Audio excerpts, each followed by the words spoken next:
back on the Marching to Madness College Basketball Podcast Zoomcast this evening with my good friend, Coach Randy Bennett, out in St. Mary's, Moraga, California, with the Gaels.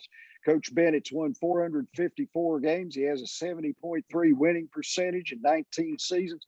Coach, you won 150 games in the last 6 years, and 2 of those years you had 29 and 30 wins, and you didn't get any love out of the selection committee. What have I got to do now? Go up there and join that thing? Yeah, that'd be great. That'd be great. Get on that committee. We could use you. I'll hook you up. We've had some good little runs here as far as winning games, and it's not easy in college basketball nowadays, especially for high mid-major conference. But our guys have done a nice job, and I'm proud of what they've done, and hopefully we can raise that bar a little more in the next few years. There you go. I mean, the league gets more competitive every year. I mean, the people in the middle are coming up now to join, like you guys, BYU and Gonzaga. It's a mystery almost every night. The middle of our league has really moved up, and I think the top of our leagues helped that happen.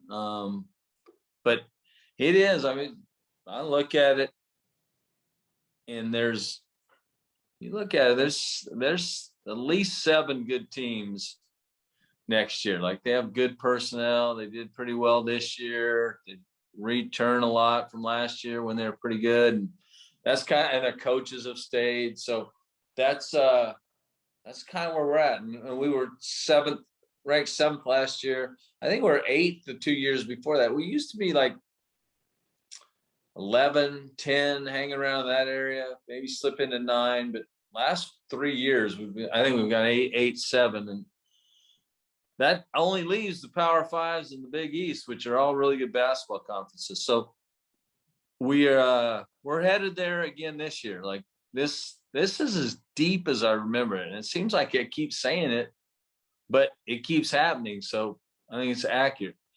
And some other programs have really committed to the resources you need to have to compete at this level. And so anyhow, it's exciting. I like being part of it. It's nice having Gonzaga in your league. You get to see one of the best teams in the country every year, and you're trying to compete against them and get up to that level, and just iron sharpens iron. It makes everybody better.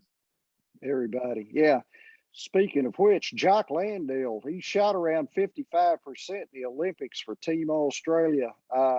He signs his first pro contract with the San Antonio Spurs. Just wanted to get your obvious thoughts and opinions on that.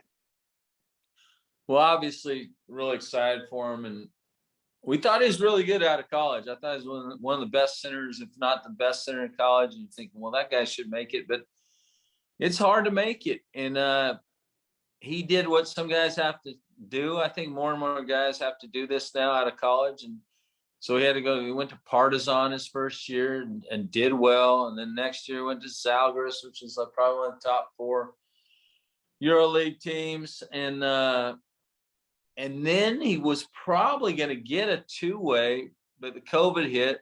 So he just went home to Melbourne.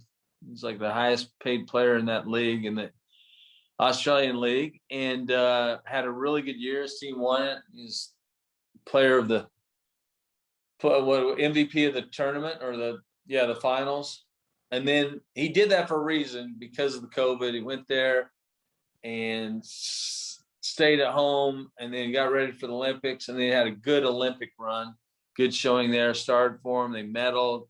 So he's had a good little run. And because of all that, now he got to sign with the Spurs, which I think is a really good situation for him. I think they'll value his high character and the way he plays. He's got a high IQ. So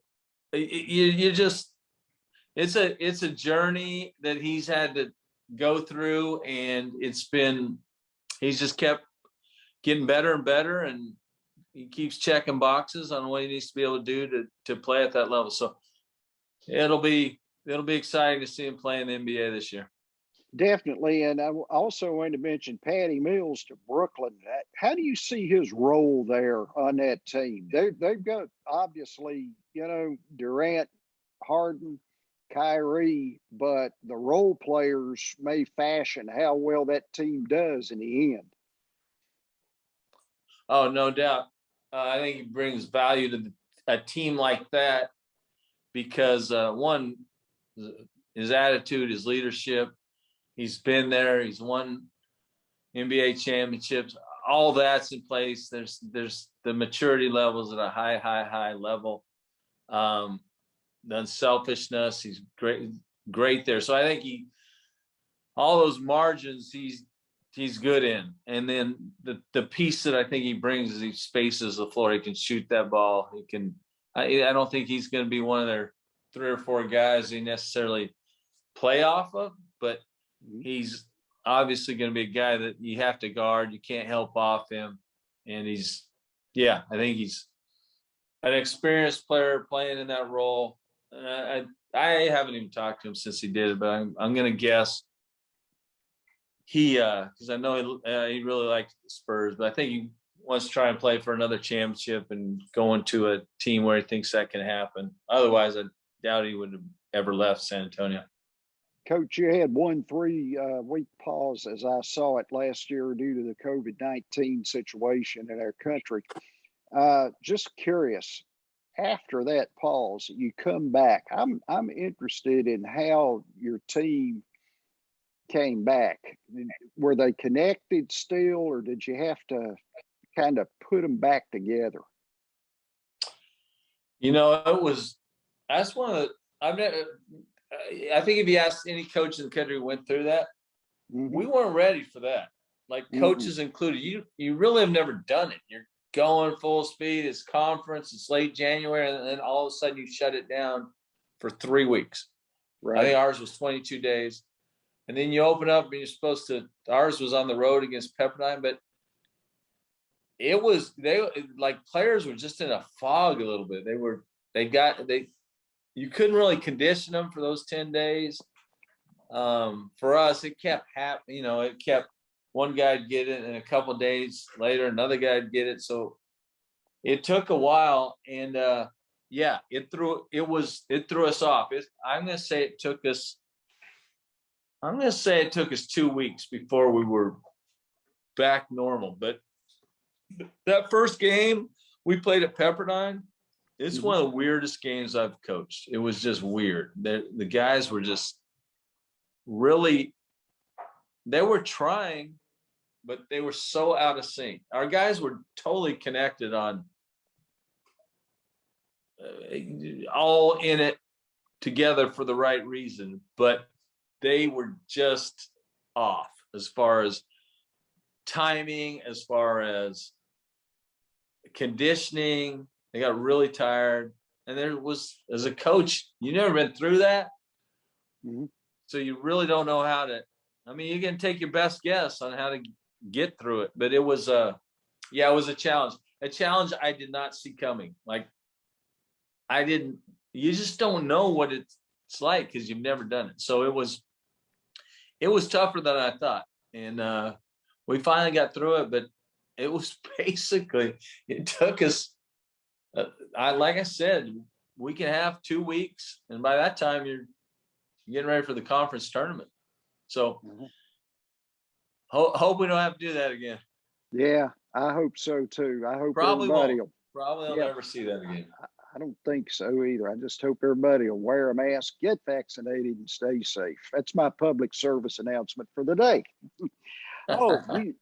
You got nice experience coming in. You're, 4 guys that are seniors. I think one may even be a grad student in the backcourt with Logan Johnson and Tommy Kuhse.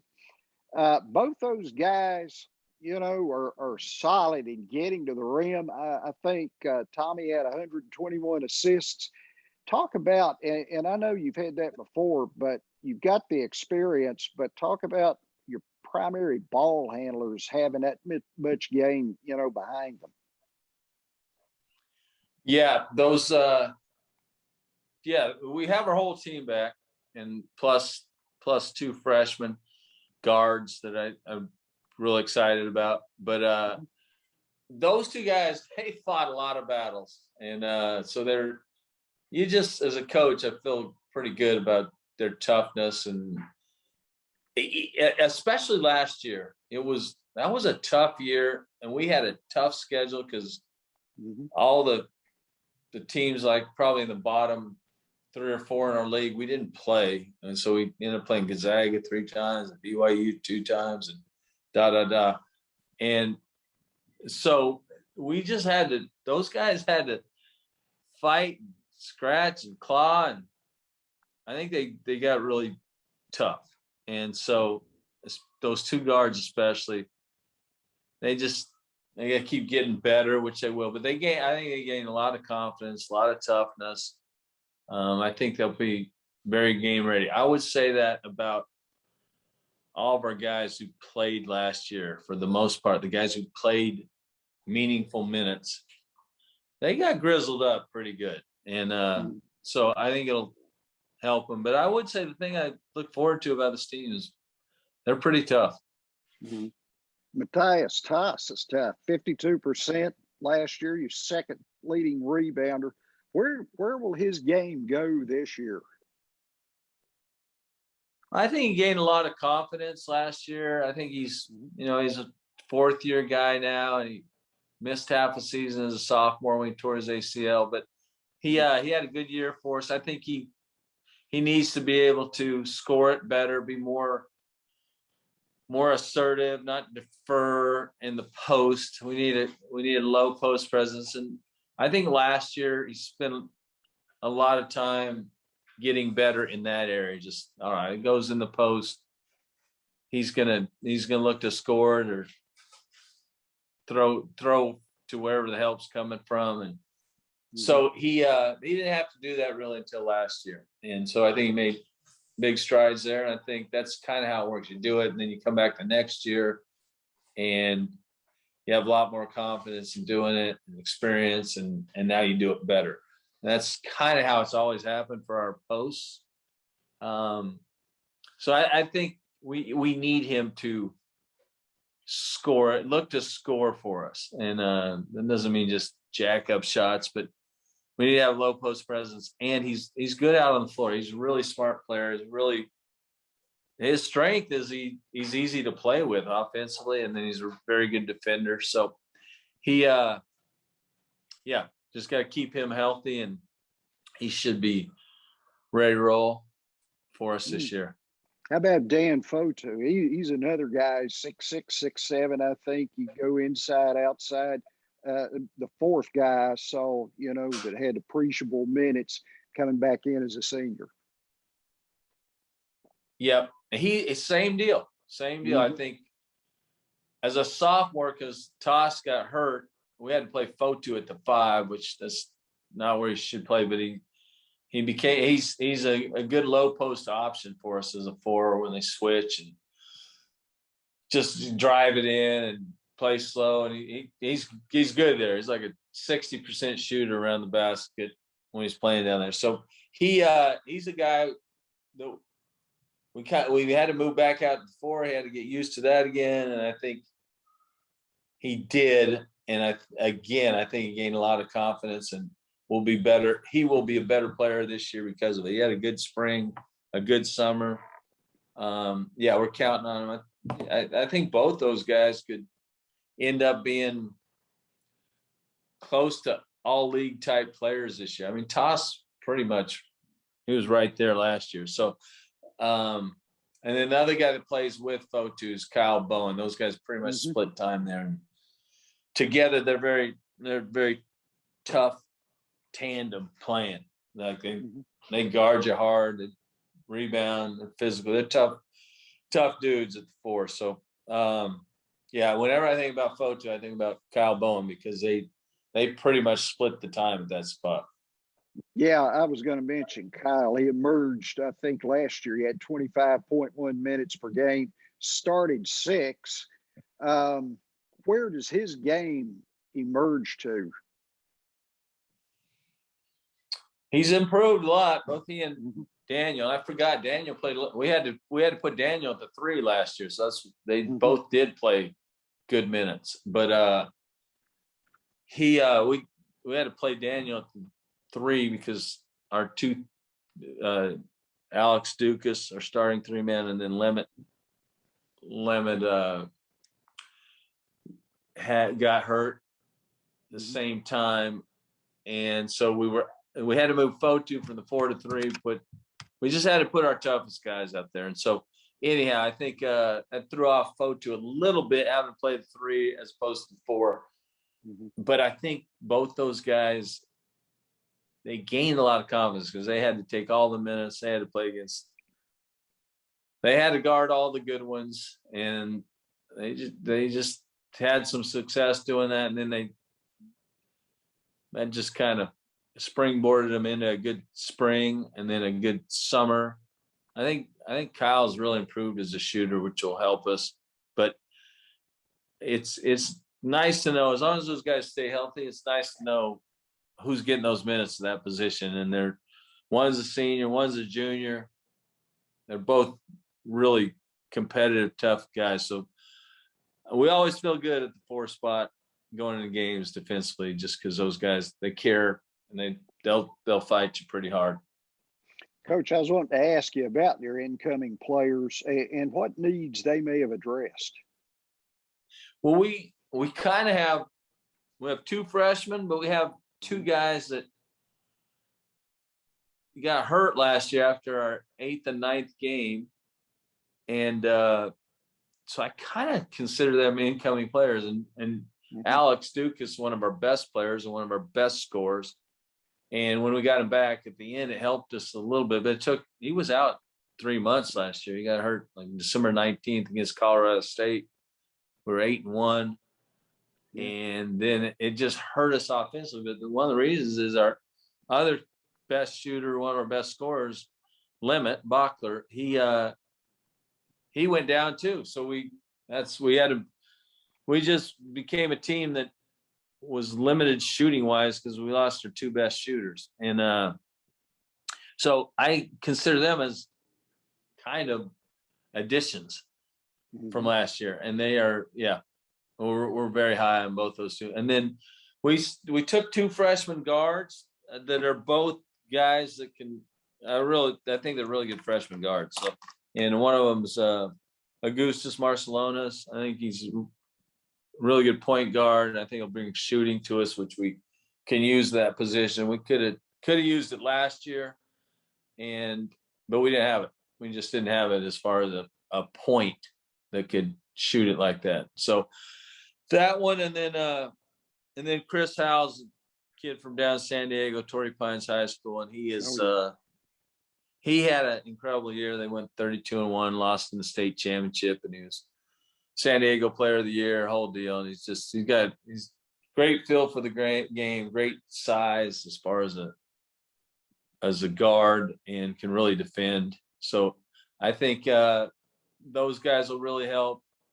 And I think we have a couple others that, like Jay Mullins was a freshman last year, and Judah Brown were a freshman, and they were like freshmen. It wasn't, they helped us, and they had to play key roles for us during the year, but they're up and down a little. They were then, but all those guys have improved, and they've gained confidence, and just what happens if you work hard when you go from being a freshman to sophomore. So we're counting. I feel like we have really good depth. We just have to make sure we stay healthy, get healthy, and stay healthy. And then I think I like our team a lot. Last thing, Coach, non-conference schedule. You and I talked about this off the air. You're going to open up against Notre Dame out in Maui in a loaded bracket. Talk about your schedule you've put together so far, and I guess give me as much as you can on who will be your opponents. Yeah, the Maui Classic, that's the best college basketball MTE there is, I think, for certainly the most. Love Maui. It's the best. We've never been invited. It's so hard to get into. You have to really have a good reputation, good tradition to get in it. We're fortunate enough to get in it, and so we're looking forward to playing in that. And we open with Notre Dame, and that's for a Catholic school to play Notre Dame. It's pretty special. So it's exciting for our fans, exciting for our students, it's exciting for our college staff, administration. Everybody's excited just because it's Notre Dame. So it's we open with them, and then we play the winner or loser of Oregon or Chaminade, and then we'll see what comes out of the other side. But the other side's pretty loaded too. I think they got Houston and Butler and Wisconsin and Texas A&M. So that's why it's a great tournament.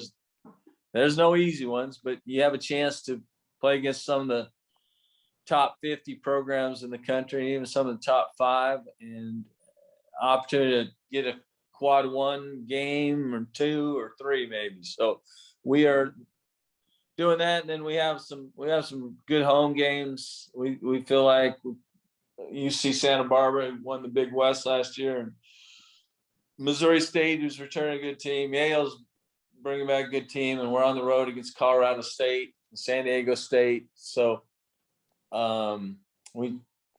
it's a good schedule. It's a chance to do what we need to do in the non-conference. We'll probably play 5 quad 1 games and a few quad 2s. So that's kind of what we look to do. And then we're going to see a lot of quad 1 games in our league this year, or probably more than normal.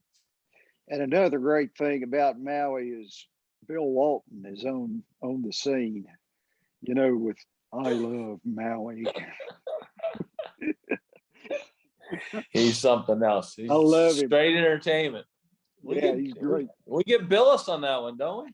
Billis too. I think they both go out there. They tag team. Yeah.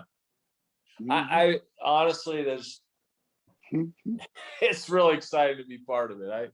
As a coach, you've seen it, you've watched it, you grew up looking forward to that one every year. I mean, still now, the game right before Thanksgiving, you're watching that Maui Classic, and so I'm excited to be part of it.